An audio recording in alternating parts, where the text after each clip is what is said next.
What up, what up?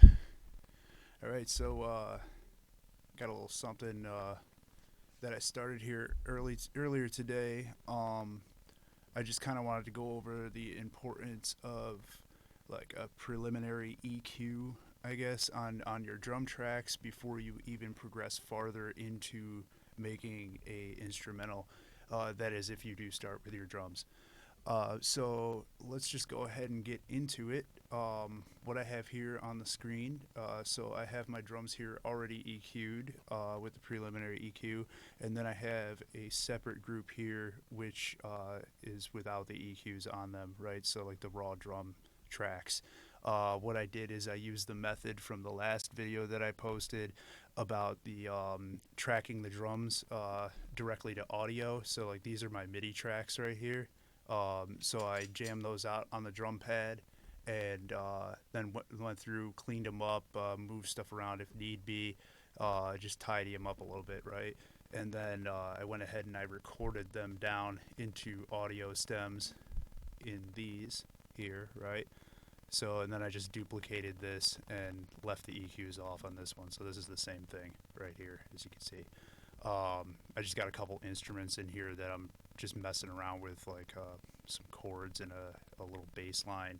I'll use this bass line to demonstrate the difference with the EQ on and off, and then we'll go ahead and get into the EQing process and what I do to clean up the drums before moving on with the beat. Alright, so first off, we're going to start with the non-EQ'd drums. Alright, so go ahead and bring that up, and this should be the bass line running. Let's just make sure it's the operator's on here. Oh yeah, it is. Yeah. So we got a little bass line here, right?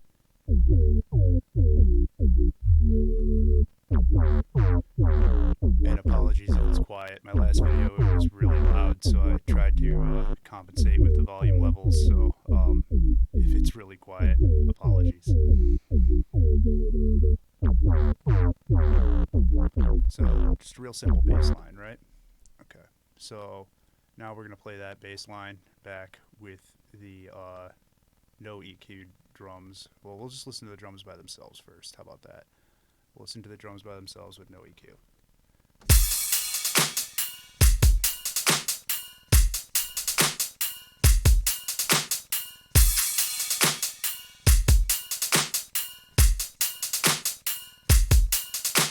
Right. So you hear the drums without the EQ. I mean, it's a beat, right? But you know, it's some stuff is clearly too loud. Like the kick drum is way too quiet. But so we're gonna go through and well, first we'll listen to the one EQ'd with the levels set as well. So let me show you. I mean, I went over here and I gain staged a lot of stuff, so that way it's hitting at the levels that I want it to hit at. This one here, the red drums, I left alone completely. All I did was match the output of the red drum group with the output of the green drum group, so that way they'll both hit at the same volumes. Like if we look at it's like I actually need to turn this one off just a touch. Alright, cool. So they're pretty close, right? So let me get rid of the bass line. Alright, so here's the drums, right? And now we'll listen to the drums EQ'd.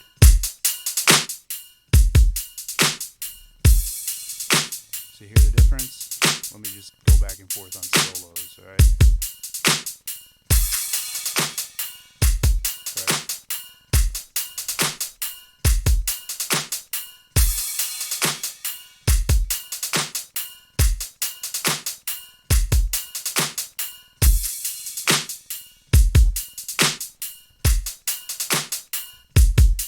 Hear how that kick sounds like it hits way harder? It's because everything else is appropriately leveled compared to where the kick and the snare are hitting.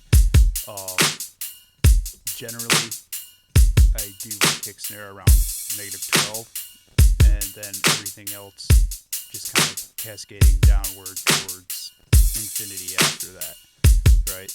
Um, so that's kind of how I do my gain staging. I mean, there's not really a wrong way to do it. In fact, I see some videos of some professionals where they literally just clip the shit out of everything and it still sounds good. So again, everything that has to do with music theory or anything, that has to do with like mixing knowledge or anything like that I've seen it. I've seen it go both ways and work both ways. So don't think that this or any way that anybody does is the end all be all, because it's not. Right.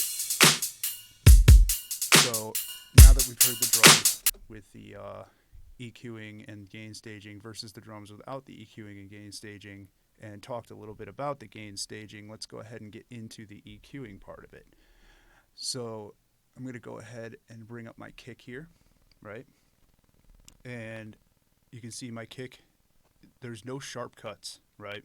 So no sharp cuts whatsoever. And it's really simple. I mean, every sound's going to be different, so this again is not going to be the end all be all EQ for every kick drum out there. It's just the one that I thought sounded nice for this, the setup that I put on this. A couple things you might want to consider doing on every sound though is these three basic things, right? So you're going to have a low and a high cut, right? Not a sharp cut. You're going to use the rounded cuts on these, and not these sharp downward things. Like, those are terrible. They destroy sounds. Don't do it. But well, when you're EQing it, like when you're EQing your sounds like this, right? Don't do it. But I'm sure there's a use for them somewhere. I just haven't really found much of a use for those. So same with the high end. Use the rounded one, not the sharp one. And in the middle here somewhere, right? Now, I know most people think middle is 1K, right? But I want you to take note of a couple things, right? So for one, the genre of music that you're making, right?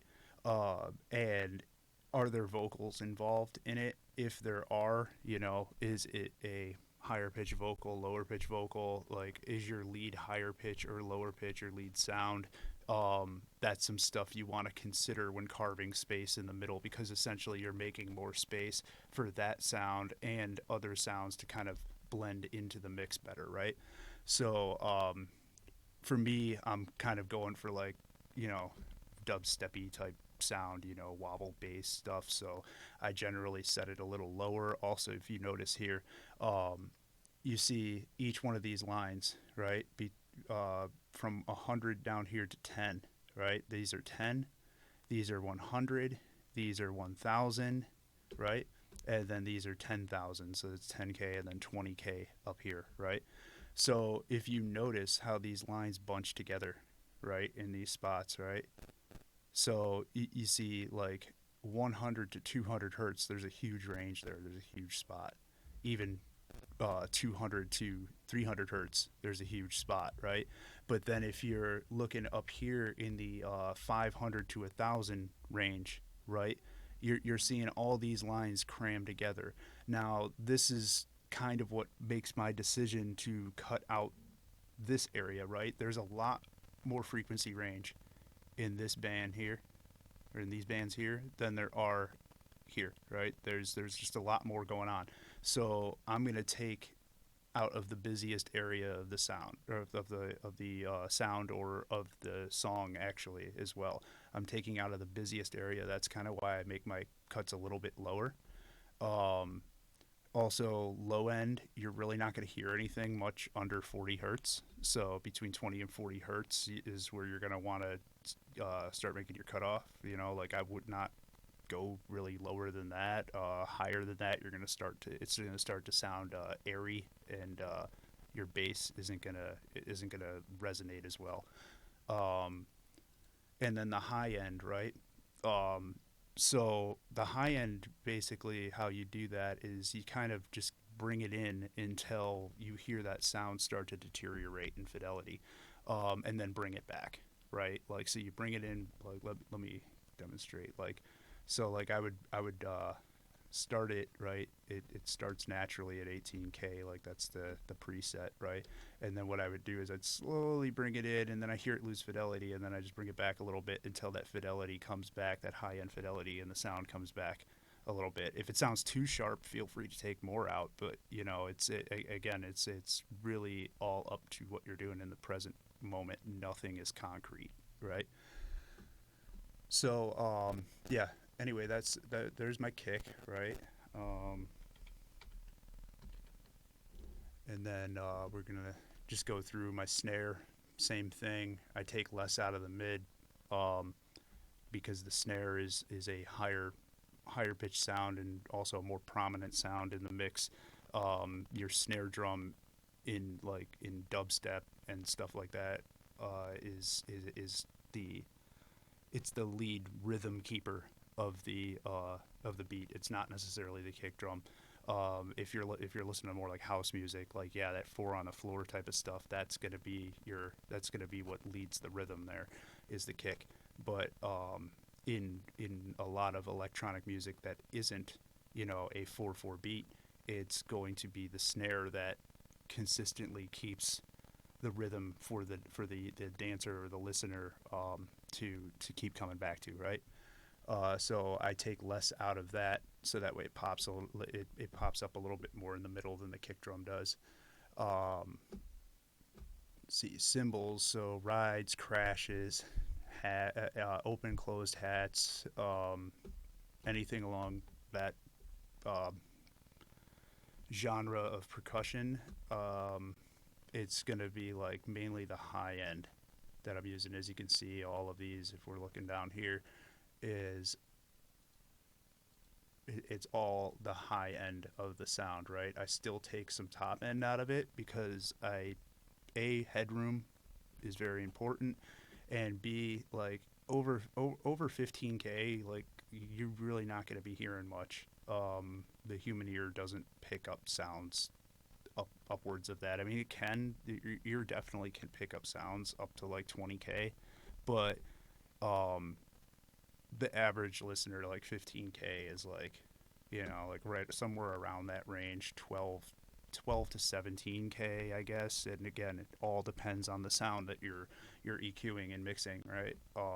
It's the sound itself that determines what you do with it. It's not, there's no cut and paste templates that you can just drop into everything to make it sound good. Sure, there's some stuff you can do to drop in to make it sound better, but you're also going to want to tweak that stuff more to make it sound amazing, right? There's a difference between sounding good and sounding amazing. So that's your goal is amazing without perfection. Don't let your goal be perfection, because you'll never get there.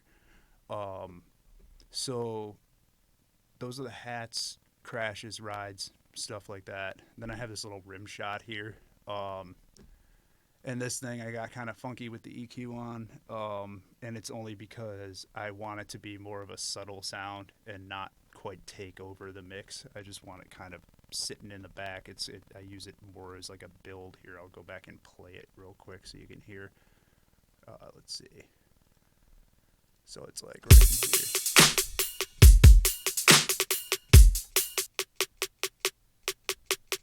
Right? So it's just more of a build. Right. So anyway, the importance of EQing, right? It's very important to do a preliminary EQ on your drums before you move any farther, because that can very well determine a lot of decisions that you make in your mix farther down the road. If you're playing drums like this,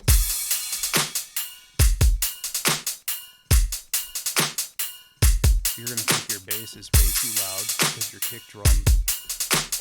kick drum isn't, there's no presence to it, right? So you're going to think your bass is really loud. You're going to wind up compensating by turning your bass way down, and then your bass is going to be too quiet, or at least the low end of your bass will be too quiet, and the high end will be way too loud because those crashes and all that upper end that's going on in that mix there is way too loud. So your ears are going to bass all of your like subconscious mixing, like when you're developing sounds and stuff like that, your ears are going to base all of that off of what you're listening to, right? And if all you're listening to is a drum beat with absolutely no EQing or gain staging done to it whatsoever, then your mix is going to it's going to mirror that, right? So very important thing to do early on in your mix.